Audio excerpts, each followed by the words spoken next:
جهاز فرحان بسرعه.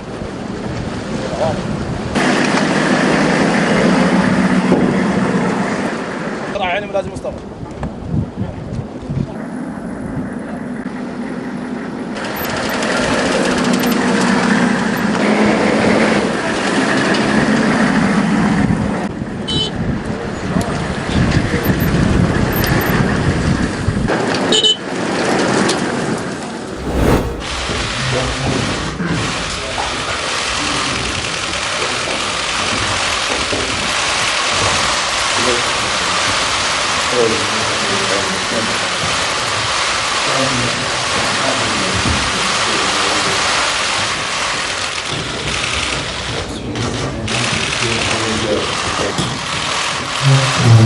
Уважаемый господин президент, уважаемые коллеги.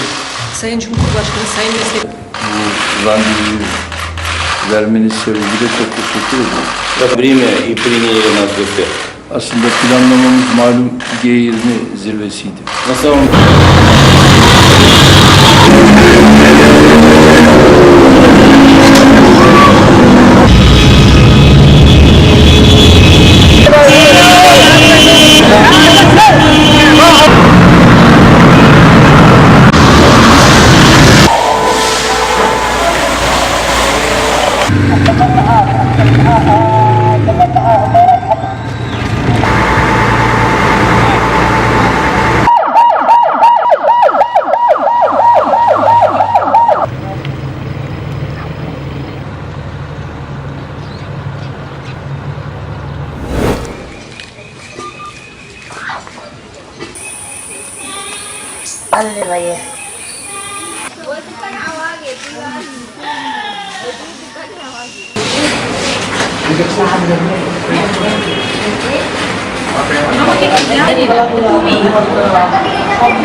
Maguria con